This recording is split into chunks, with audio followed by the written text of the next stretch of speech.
يريد الله ليبين لكم ويهديكم سنن الذين من قبلكم ويتوب عليكم واللہ علیم حکیم۔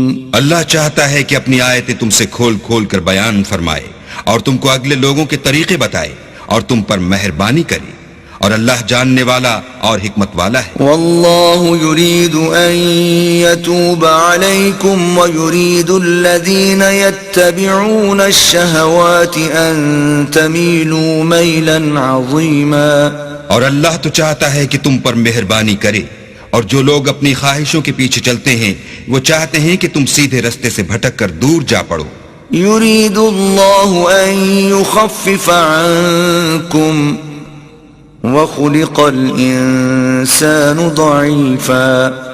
اللہ چاہتا ہے کہ تم پر سے بوجھ ہلکا کرے، اور انسان طبیعتاً کمزور پیدا ہوا ہے۔ يا أيها الذين آمنوا لا تأكلوا أموالكم بينكم بالباطل إلا أن تكون تجارة عن تراض منكم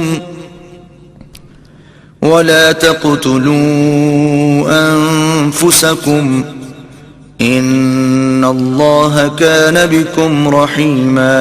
مومنو، ایک دوسرے کا مال ناحق نہ کھاؤ، ہاں اگر آپس کی رضامندی سے تجارت کا لین دین ہو اور اس سے مالی فائدہ حاصل ہو جائے تو وہ جائز ہے، اور اپنے آپ کو ہلاک نہ کرو، کچھ شک نہیں کہ اللہ تم پر مہربان ہے۔ ومن يفعل ذلك عدوانا وظلما فسوف نصليه نارا وَكَانَ ذَلِكَ عَلَى اللَّهِ يَسِيرًا۔ اور جو تعدی اور ظلم سے ایسا کرے گا ہم اس کو عنقریب جہنم میں داخل کریں گے، اور یہ اللہ کو آسان ہے۔ إِن تَجْتَنِبُوا كَبَائِرَ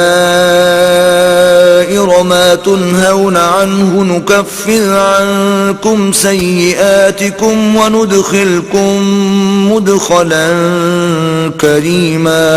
اگر تم بڑے بڑے گناہوں سے جن سے تم کو منع کیا جاتا ہے اجتناب رکھو گے تو ہم تمہارے چھوٹے چھوٹے گناہ معاف کر دیں گے اور تمہیں عزت کے مکانوں میں داخل کریں گے۔